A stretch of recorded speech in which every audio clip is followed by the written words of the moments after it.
নমস্কাৰ বন্ধু বান্ধৱীসকল, প্ৰয়োজনীয় বা বাতৰি শীৰ্ষক ইউটিউব চেনেলটোলৈ আপোনালোকক স্বাগতম জনাইছোঁ। আজি আমি আপোনালোকৰ বাবে লৈ আহিছোঁ CTET 2020 সফল হোৱাৰ 6টা মন্ত্ৰ। ভিডিঅ'টো প্ৰথমৰ পৰা শেষলৈকে চাওক আৰু আহিবলগীয়া CTETত 100% সফলতা লাভ কৰক। যিসকল বন্ধু বান্ধৱীয়ে এতিয়াও আমাৰ চেনেলটো ছাবস্ক্ৰাইব কৰা নাই, অতি সোনকালে ছাবস্ক্ৰাইব বুটামৰ লগতে বেল আইকনটো প্ৰেছ কৰি আমাক উৎসাহিত কৰিবলৈ অনুৰোধ জনালোঁ। পূৰ্বৰ বৰ্ষৰ প্ৰশ্নকাকতসমূহৰ সমাধান। হয়, CTETই নহয়, সকলো পৰীক্ষাৰ বাবে পূৰ্বৰ বৰ্ষৰ প্ৰশ্নকাকতসমূহৰ সমাধান কৰাটো অতি জৰুৰী। আপুনি যদি CTETৰ বিগত 10 বৰ্ষৰ প্ৰশ্নকাকতসমূহৰ পুংখানুপুংখ সমাধান কৰে, নিশ্চিতভাৱে 100% সফলতা আশা কৰিব পাৰে। একেখিনি প্ৰশ্নকে ৰিভিজন নহ'লেও পেটাৰ্ণ প্ৰায় একেই থাকে। আপোনাৰ ওচৰৰ কিতাপৰ দোকান নতুবা অনলাইন যোগে বিগত 10 বৰ্ষৰ প্ৰশ্নকাকতসমূহ ক্ৰয় কৰি ল'ব পাৰে। অনলাইন যোগে ক্ৰয় কৰাৰ বাবে ডেছক্ৰিপশ্যনত লিংক আছে। লিংকত ক্লিক কৰি আপুনি আপোনাৰ পৰীক্ষাৰ সমলসমূহ গোটাই লৈ সোনকালে ৰিভিজন ষ্টাৰ্ট কৰি দিয়ক।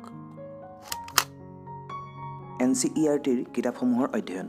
CTETত প্ৰশ্নবোৰ ক'ৰ পৰা আহে, এইটো আমাৰ সকলোৰে বাবে এক কৌতূহল। ঘাইকৈ CTETৰ অধিকাংশ প্ৰশ্নৰ কনচেপ্ট লোৱা হয় NCERTৰ বুকছৰ পৰা। যদি আপুনি আপ টু ক্লাছ 8লৈ NCERTৰ কিতাপসমূহ পুংখানুপুংখভাৱে অধ্যয়ন কৰে, CTET ক্ৰেক কৰাটো নিশ্চিত বুলি ভাবিব পাৰে। অৱশ্যে এই কিতাপসমূহ অধ্যয়নৰ বাবে আপোনাক 6 মাহৰ পৰা বছৰ সময় লাগিব পাৰে। সেয়েহে CTETৰ নটিফিকেশ্যন ওলোৱাৰ আগৰ পৰা এই কোৰ্চটো আৰম্ভ কৰা অতি প্ৰয়োজনীয়। ভিন্ন ইউটিউব চেনেলত CTET সম্পৰ্কে কৰা পাঠদান ও আলোচনা। ভিন্ন অসমীয়া ও হিন্দী ইউটিউবাৰে CTETৰ বহু টপিক আলোচনা কৰাৰ লগতে ভালেখিনি সাম্ভাব্য প্ৰশ্ন প্ৰস্তুত কৰি প্ৰকাশ কৰে। তেনে যোগাত্মক ভিডিঅ'সমূহৰ পৰা পৰীক্ষাৰ্থীসকল ভালেখিনি লাভান্বিত হোৱা দেখা যায়। উদাহৰণস্বৰূপে, যোৱা CTETত 137 নম্বৰেৰে সৰ্বাধিক নম্বৰ আহৰণ কৰাজনে ইউটিউবৰ কাৰণেই সিমানখিনি সফলতা লাভ কৰা বুলি সংবাদ মাধ্যমত জানিবলৈ দিয়ে। চিলেবাছ মতে সকলো তথ্য সংগ্ৰহ কৰি দৈনিক কমেও 2 ঘণ্টা নিজেই পঢ়ক। যিকোনো পৰীক্ষাত বহাৰ আগতে পৰীক্ষাৰ্থীক প্ৰথমে প্ৰয়োজন হয় এখন চিলেবাছৰ। CTETৰ নটিফিকেশ্যন ওলোৱাৰ লগে লগে চিলেবাছো প্ৰকাশ কৰে। যদি এতিয়াও আপুনি CTETৰ চিলেবাছ পোৱা নাই, তেনে ডেছক্ৰিপশ্যনত দিয়া লিংকৰ পৰা ডাউনলোড কৰি ল'ব পাৰে। দৈনিক কমেও 2 ঘণ্টাকৈ নিজে পঢ়াটো অতি জৰুৰী। আপুনি যিমানেই যি নকৰক কিয়, self study is the main part of success. Guidebook. মই নকওঁ আপুনি কেৱল গাইডবুক পঢ়িয়েই CTET ক্ৰেক কৰিব পাৰিব বুলি। গাইডবুক ব্যৱহাৰ কৰক মাত্ৰ আৰ্হিৰ বাবে। গাইডবুকক সাৰথি কৰি পৰীক্ষা দিবলৈ ওলোৱাটো একেবাৰে অনুচিত।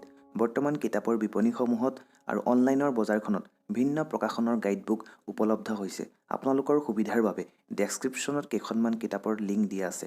ইচ্ছা অনুসৰি আপোনালোকে ক্ৰয় কৰিব পাৰে। Coaching classes. আজিৰ তাৰিখত চহৰ নগৰ কি গাঁৱে ভূঞে ভিন্ন কোচিং ইনষ্টিটিউট গঢ় লৈ উঠা দেখা গৈছে। কোচিং ক্লাছেই সফলতাৰ একমাত্ৰ সাৰথি হ'ব নোৱাৰে।